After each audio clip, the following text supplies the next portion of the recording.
Welcome back to Around the World Today. I'm your host, Terry Davies, and in today's episode, we're exploring my home nation, my home country, the place of my birth, Wales, and its remarkable journey of devolution, from its internal steps toward autonomy to its aspirations for the future. Wales stands as a fascinating case study of how regional governments can transform a nation.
In our previous episode, we discussed the overarching concept of devolution in the United Kingdom. Today we zoom in on Wales, exploring its history, its achievements, challenges, and what lies ahead. Let's dive into this compelling story. The roots of Welsh devolution stretch back centuries into winding cultural resilience and political struggle. Wales has always been distinct, with its own language, customs and traditions, even as its governance was fully integrated into England by the Acts of Union in the 16th century. These acts dissolved Wales, the native legal system, and administrative autonomy, binding it tightly to the English crown. Fast forward to the 20th century, a renewed sense of Welsh identity began to emerge, spurred by cultural movements like the revival of the Welsh language and political efforts to secure greater autonomy. The creation of Plaid Cymru in 1925 amplified calls for self-governance, advocating for both cultural preservation and political reform. The first major test came in 1979, when a referendum on devolution resulted in a resounding no. This rejection, however, was not the end of the story. Over the next 2 decades, economic challenges, cultural pride, and political shifts, including growing disillusionment with centralised government in Westminster, led to a change in public opinion. By 1997, the tide had changed. And on the back of an election promised by the Labour Party in 1997, a referendum was held. Marked by a slim majority, Wales voted in favour of devolution. The result? The creation of the National Assembly for Wales in 1999, a body which internally had limited powers but immense symbolic significance. As the years passed, the Assembly evolved, gaining legislative authority through the Government of Wales Act 2006.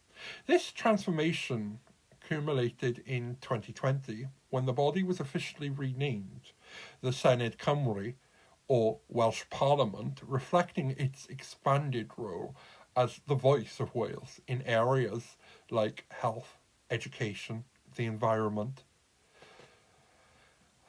transport. This gradual journey from cultural resistance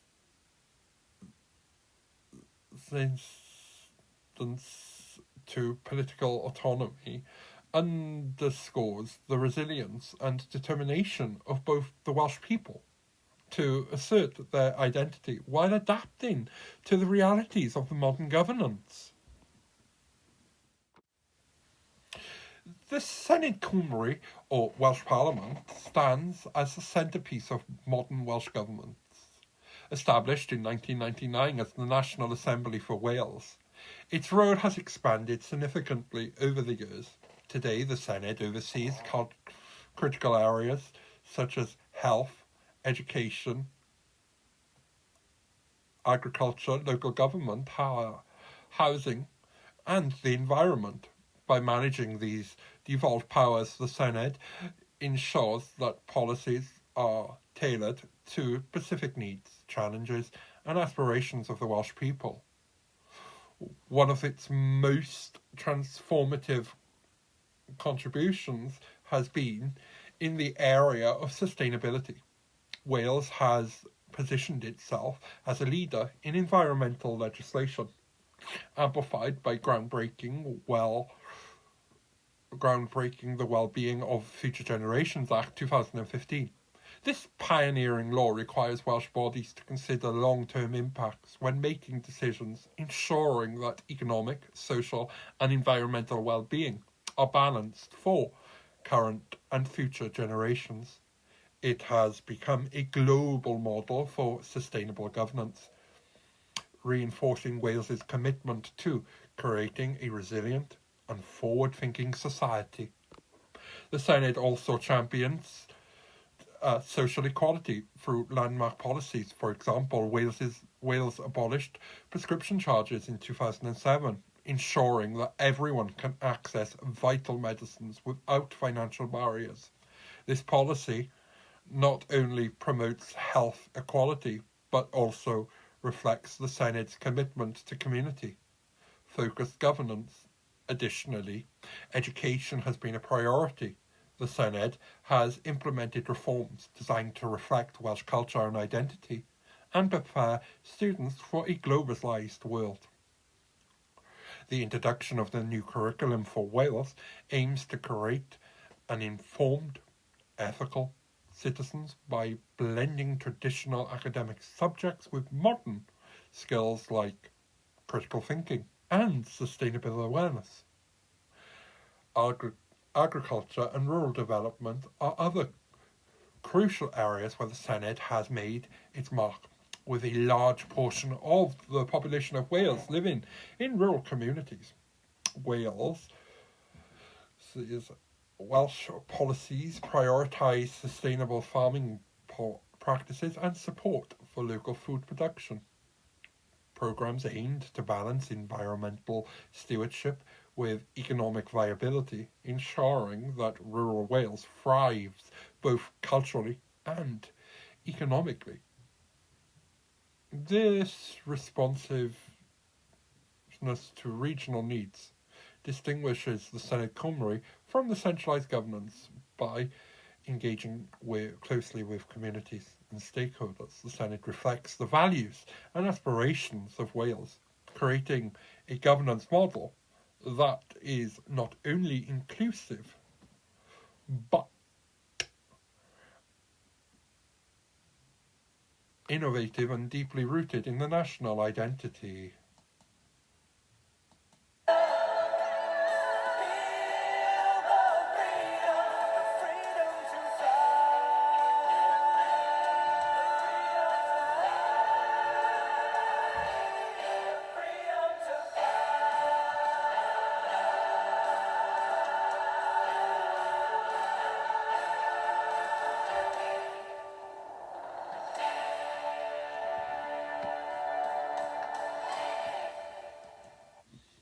The Senedd Cymru is Wales's legislature, and the way that it works. Okay, so the Senedd, or Welsh Parliament, is the lawmaking body of Wales. It is currently comprised of 60 elected members of the Senedd, who are MSs, who represent constituencies and regions across Wales. The Senedd is responsible for scrutinising legislation. The Senedd debates and passes laws on devolved matters, including health, education, transport and the environment, holding the Welsh Government to account. MSs question and challenge the Welsh Government's decisions to ensure transparency and effectiveness. Setting the budget, the Senedd approves the Welsh Government's budget, determining how public funds are allocated and spent. The presiding officer of the Senedd oversees the operations and ensures impartiality during debates. The Welsh Government is the executive body. The Welsh Government, on the other hand, is the executive branch responsible for implementing policies and managing public services. It consists of the First Minister, the leader of the Welsh Government, currently responsible for setting the government's overall priorities and agenda. Cabinet ministers appointed by the First Minister to oversee specific areas such as health, education, and the economy. Deputy ministers and civil servants supporting the cabinet in delivering policies. Key responsibilities of Welsh Government include administering and executing laws passed by the Senedd, developing strategies to address Wales's needs in areas like housing, transport and social care, representing Wales in discussions with the UK government and other devolved administrations. Independence between the two. While the Senedd and the Welsh Government have distinct roles, they are independent. The Senedd provides democratic framework for debating and passing legislation, while the Welsh Government ensures that these laws are enacted and have real-world impact. The scrutiny provided by the Senedd ensures that the Welsh Government operates efficiently and transparently. This also mirrors other structures within the parliamentary systems of the UK government, the Westminster Parliament, and unequivocally are adapted to Wales in specific needs for their devolved powers. So, what have been the achievements of Welsh devolution so far? Devolution has empowered Wales to implement policies that resonate deeply with the values and priorities of its people. By tailoring governance to its unique needs, Wales has demonstrated the transformative potential of localised decision-making. Let's dive into some of the standout achievements. Well-being of the Future Generations Act 2015. This groundbreaking legislation that we keep mentioning has become a global benchmark for sustainable governance. It requires public bodies in Wales to consider the long-term impacts of their decisions on the future generations, from housing and education to environmental policy. The Act ensures that Wales prioritises sustainable fairness and resilience.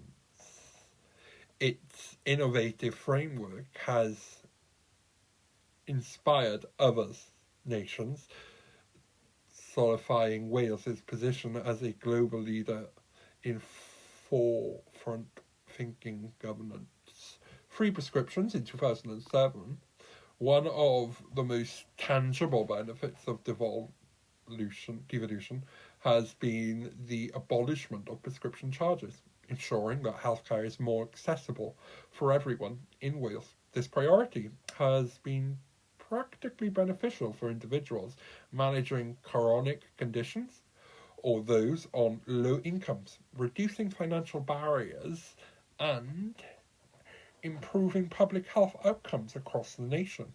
Welsh language revival, although this was done before the Welsh Parliament, devolution has breathed a new life into Cymraeg.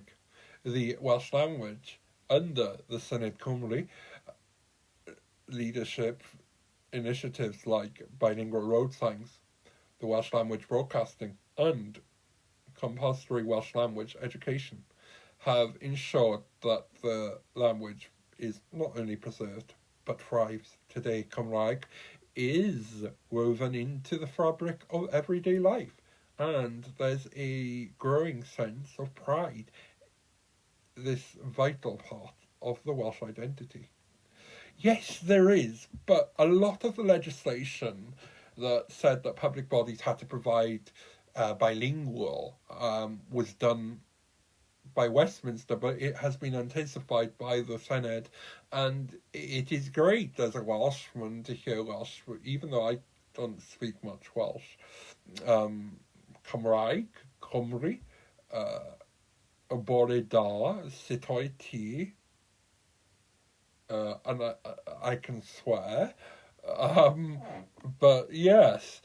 But beyond these highlights, Wales has also made strides in areas like renewable energy, becoming a hub for wind and tidal power projects, social initiatives such as an introduction of free school breakfasts for primary school children, further underscoring its commitment to equality and community well-being. These successes showcase how devolution can foster innovative, be more inclusive, and have a strong connection between governance and the people it serves by aligning policies with local priorities. Wales has set an example for the rest of the world and the UK.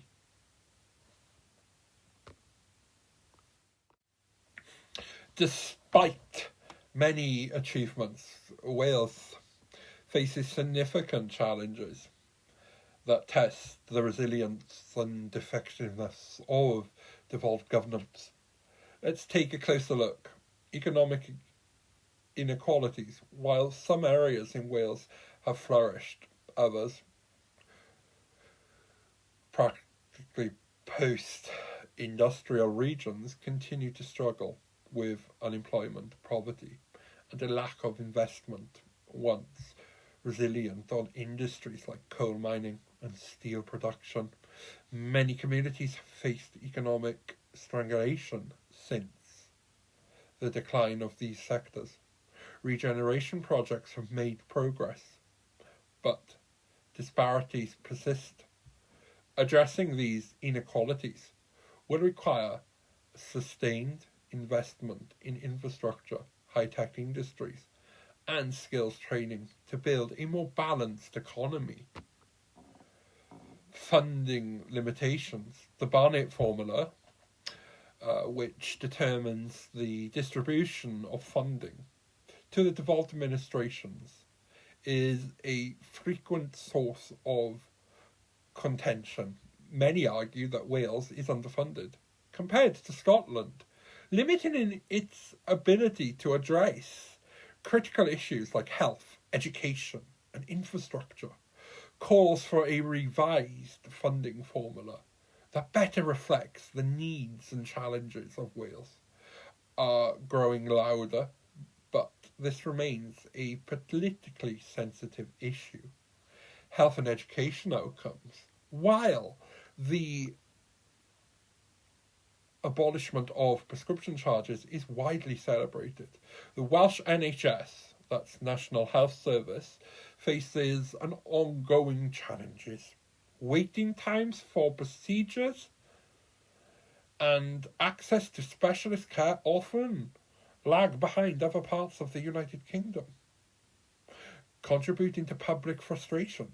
Simply, while efforts have been made to reform education, Wales continues to face challenges in raising attainment levels and bridging the gap with UK-wide standards. Teacher recruitment, funding constraints, and disparities in resources between urban and rural schools add to these complexities. Transport and connectivity. Wales's transport infrastructure also poses challenges, practically in rural areas, limiting rail and bus services can make it difficult for people to access jobs, education and healthcare.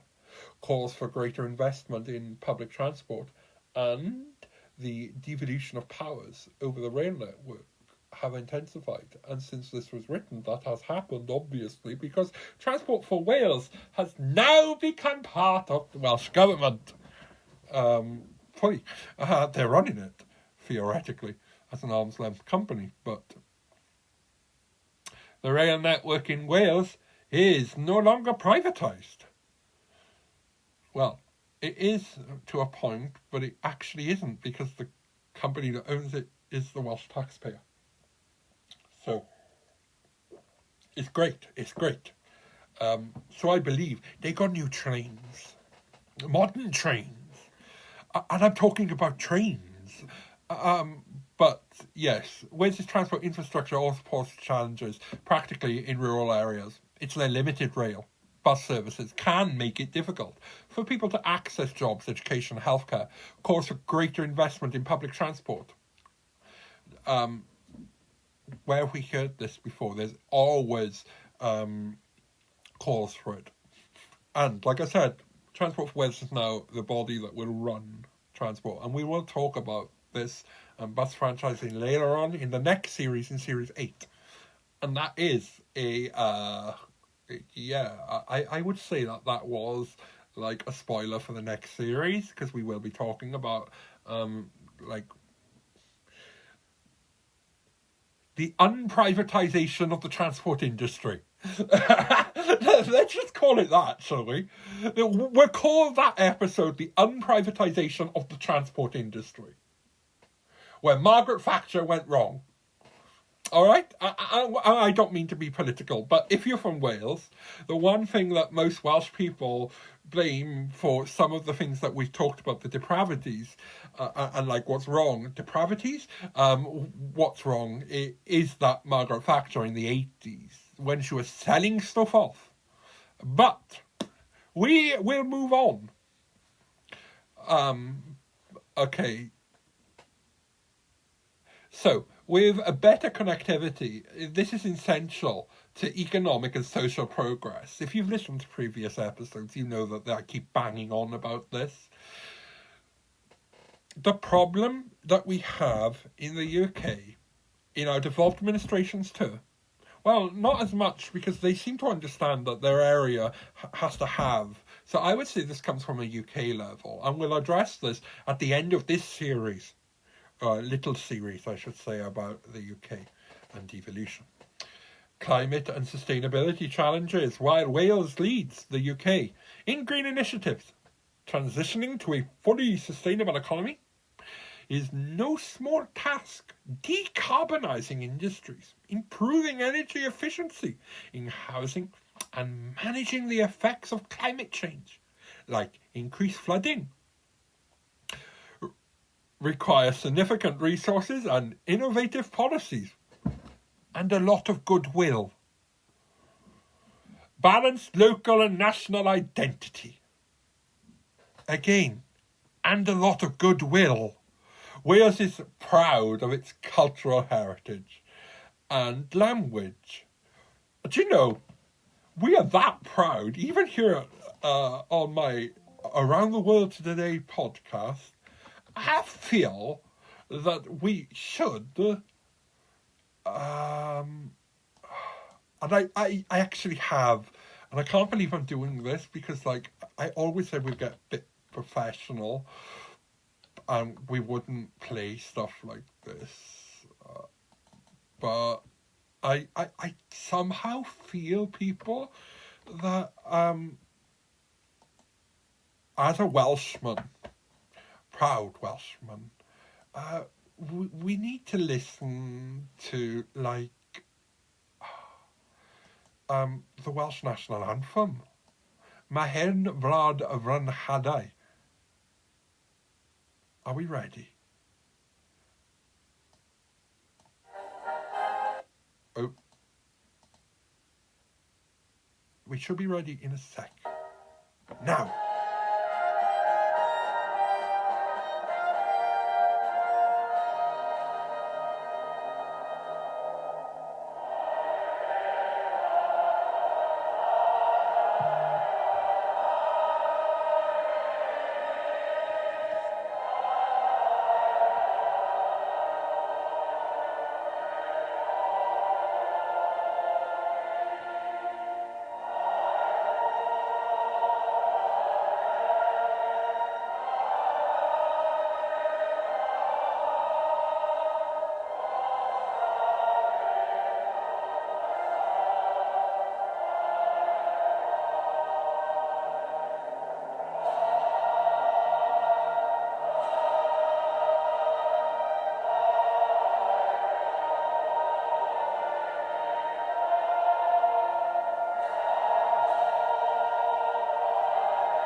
Okay, I just felt that we needed to play that so you could understand it. Now, if you don't speak Welsh and you don't understand and you haven't been taught it in English to Welsh, what's quite funny, and then you're made to sing it in a school assembly, you don't know the words, we'll put the words in the news blog on the podcast website. So you'll be able to understand it. And we'll put a nice video with where you can play where I got it from. If I remember. Well, I will remember. Okay, so we do have a proud cultural heritage and language, as you heard. But there's an ongoing challenge in balancing a distinct Welsh identity with its place within the broader UK. Shall we have some history here? But no, this is ongoing challenge. Well. So, I talked about the history, some of it. In the 1600s or 1500s, a few laws came in 1542, I believe, banned Welsh from being spoken in courts. People were tried in English in these courts who could not understand or speak English. Welsh was effectively banned from schools, from education.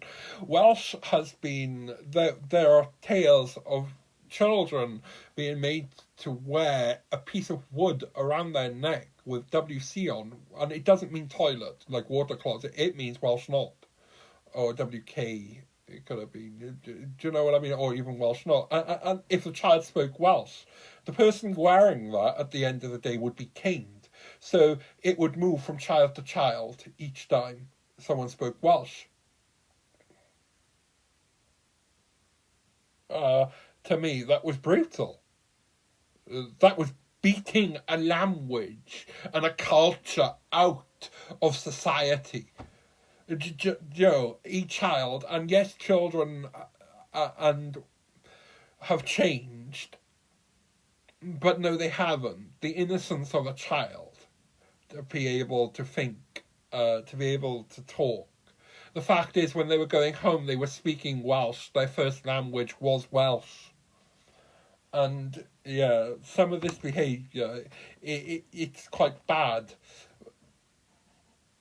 For myself, and I'm summing up here because this has taken 12 minutes, for myself, we won't go into this because it's very... it even goes into the wider Britishness as well, of yeah. So as debates about independence and further devolution continue, tensions between local and national priorities sometimes emerge. Addressing those challenges will require innovative solutions, cross-sector collaboration, and potentially further devolution of powers. It is an opportunity for Wales to build on its achievements and pave the way for a more adequate, sustainable, and prosperous future for its citizens. Devolution has unearthed in a cultural renaissance for Wales, going far beyond governance and influence on how the nation views itself and its place in the world. It has been a catalyst for rediscovering and celebrating Wales's unique identity, breathing new life into its language, heritage and cultural exploration. Revival of Cymraeg. The Welsh language, Cymraeg, has long been a cornerstone of Welsh identity, but its survival was uncertain for much of the 21st century. Sorry, I was about to go off on a political tirade. Devolution has empowered Wales to take bold steps in preserving and promoting the language. The establishment of the Welsh Language Commissioner and policies such as the Welsh Language Wales Measure 2011 have enshrined bilingualism in public life today. Well, like I said, this was started by Westminster.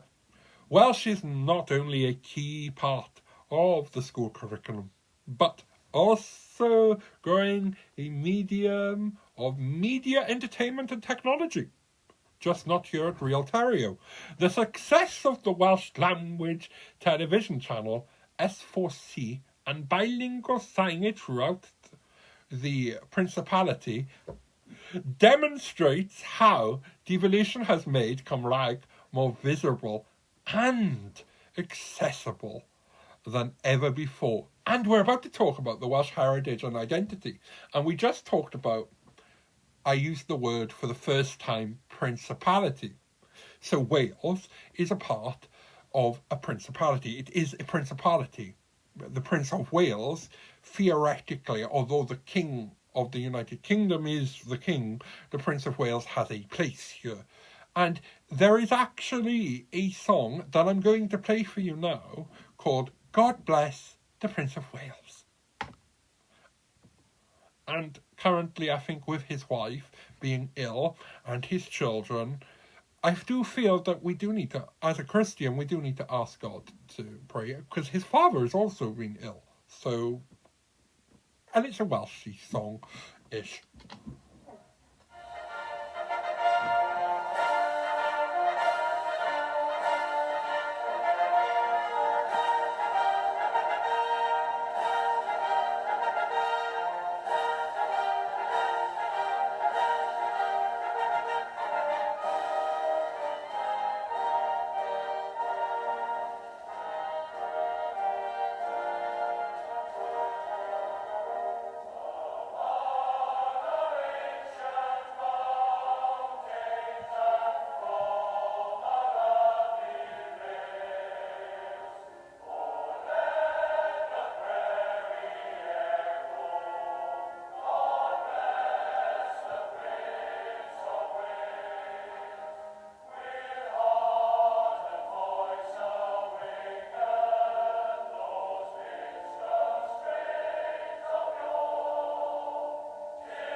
Well, it's a bit Welsh, isn't it?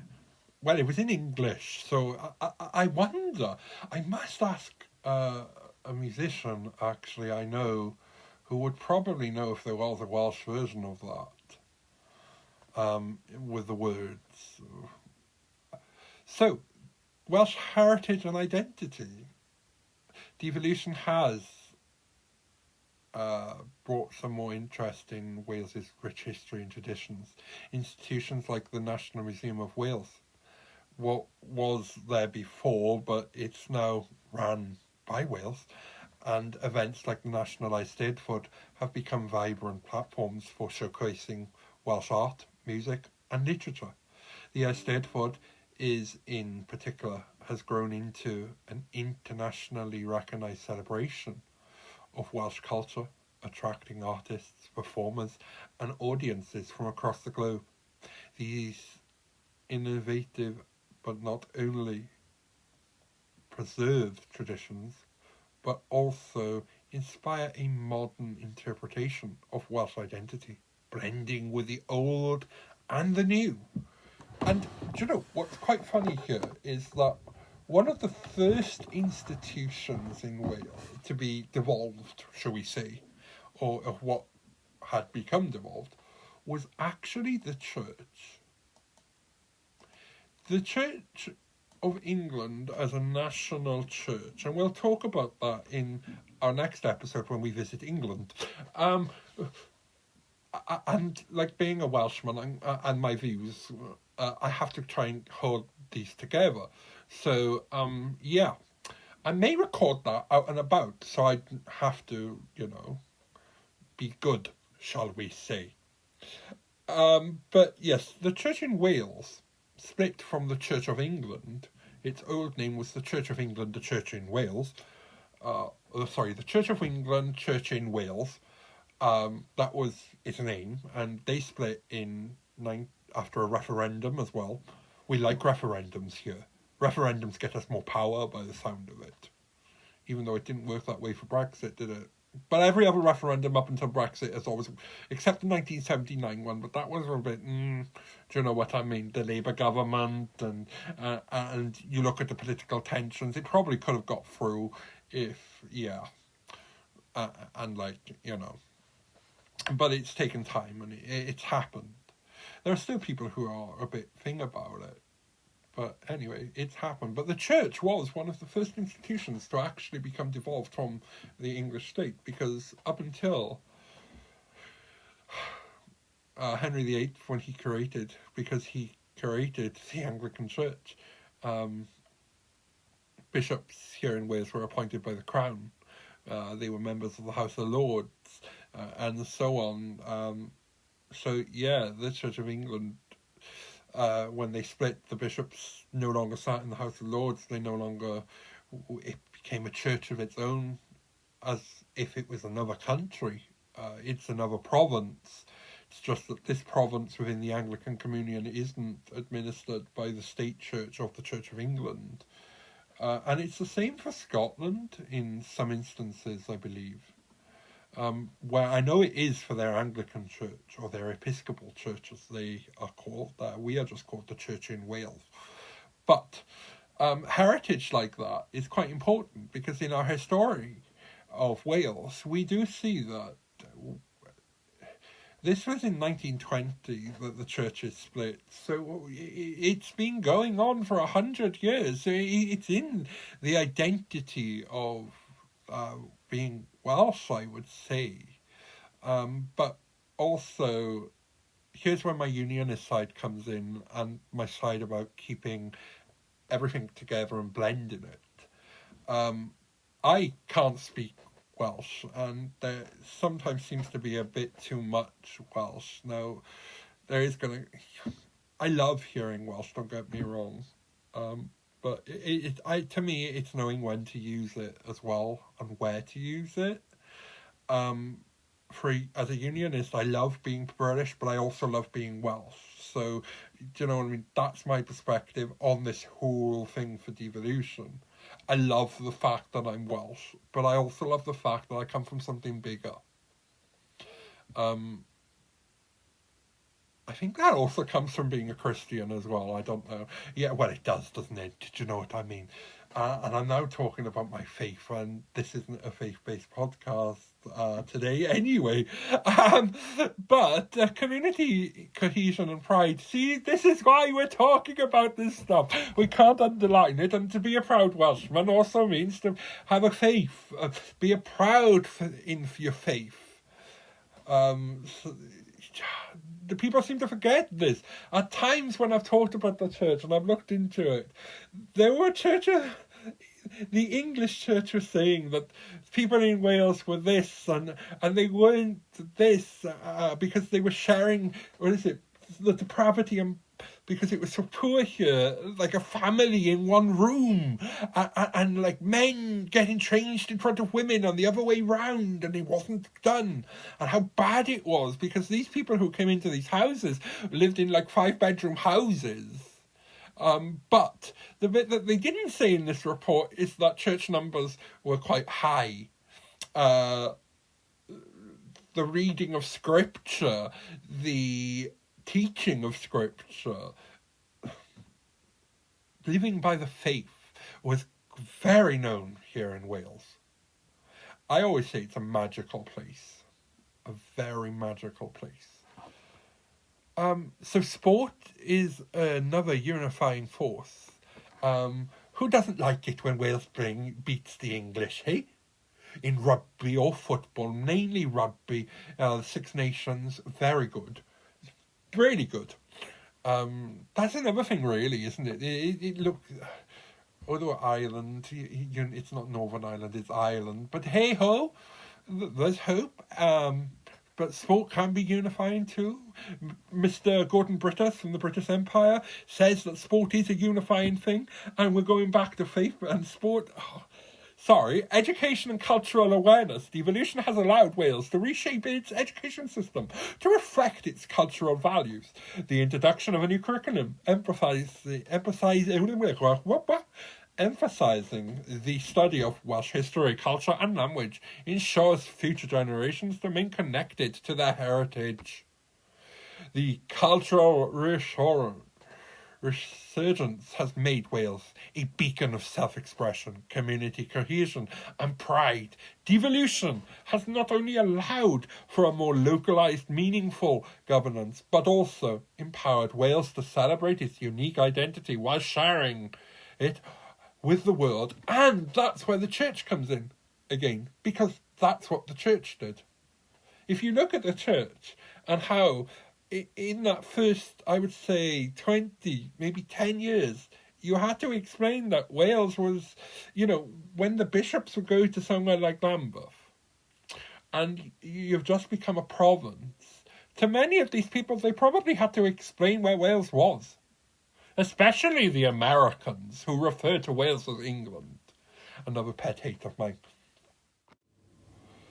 So, looking forward and looking ahead, what's for Welsh devolution? Calls for more powers.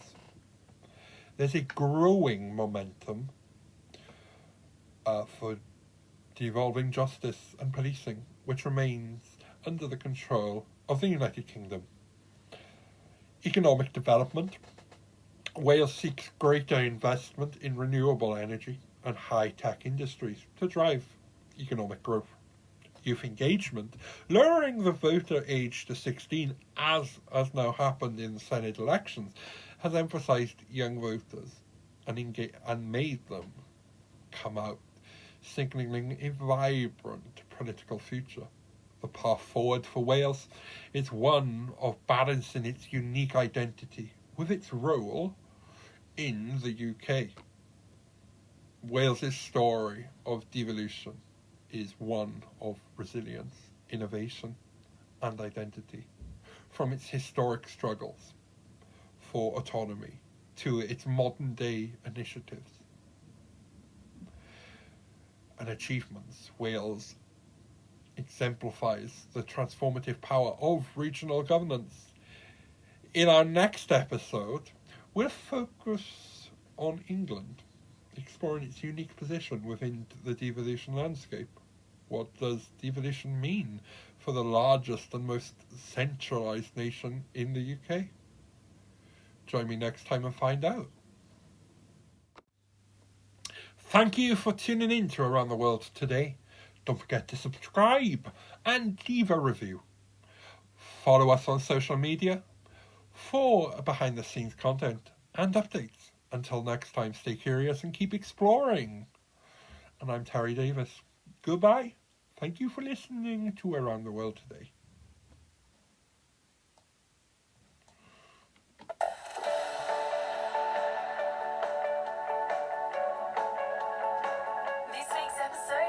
To an end.